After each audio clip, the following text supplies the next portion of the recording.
Salom hammaga. Bugun sizlar bilan there is, there are va some any'ni o'rganamiz. Videoni boshlashimizdan oldin kanalimizga obuna bo'lib, like tugmasini bosib qo'ying. Chunki bu keyingi videolarni tayyorlashimiz uchun juda muhim. Qani bo'lmasam boshladik.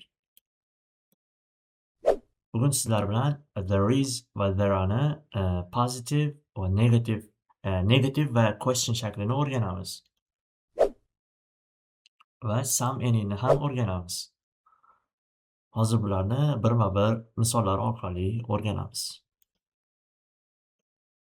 Some. Some'ni tarjimasi biroz va bir qancha degani. Hop, biz some'ni asosan darak gapda ishlatamiz. Va biz some'ni taklif uchun ham ishlatamiz. Tarjimasi aytgandek, boyagi biroz va bir qancha degani.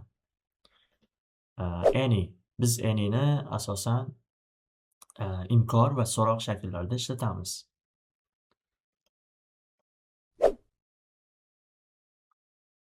Tarjimasi qandaydir, hech qanday degan ma'nolarni beradi. Buni asosan misollarda ko'rganda bittadan tushunib olasizlar.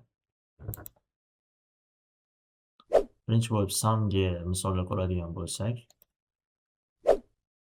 there is some water in the glass. In the glass degani stakanda.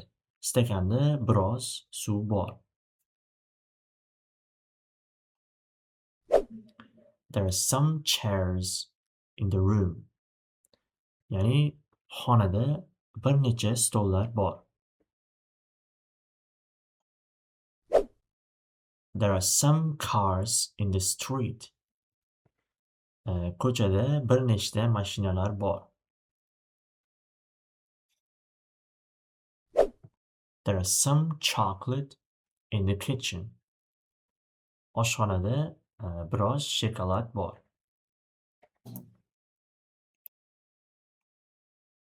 Endi any'ga ko'radigan bo'lsak, any bizda asosan negativ shaklda keladi, ya'ni hech qachon uni pozitiv, ya'ni darak shaklda ishlata olmaymiz. There are not any flowers in the garden. Bog'da hech qanday gullar yo'q. There is not any juice in the shop. Do'konda hech qanday sharbat yo'q. There is not any food in the fridge. Muzlatgichda hech qanday ovqat yo'q.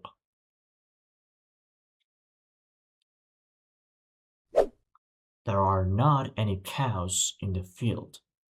In the field degani maydonda yoki dalada.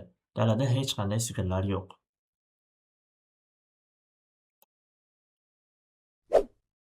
Some'ni biz yana taklif uchun ishlatamiz. Ya'ni taklif uchun so'roq shaklida ishlatamiz. Misol uchun, would you like some coffee? Biroz qahva xohlaysizmi? Ya'ni biroz kofe ichasizmi degandaydi ma'nosi. Would you like to eat some cake? Biroz pirog yeyishni xohlaysizmi? Ya'ni bitta taklif ma'nosida kelyapti some. Ya'ni taklif ma'nosi uchun bizni so'roq shaklida ham some'ni ishlatishimiz mumkin. Bu asosan istisno holat. Endi any'ni biz so'roq shaklida ishlatishimiz uchun misol uchun, do you have any friends? Biror yoki qandaydir do'stingiz bormi?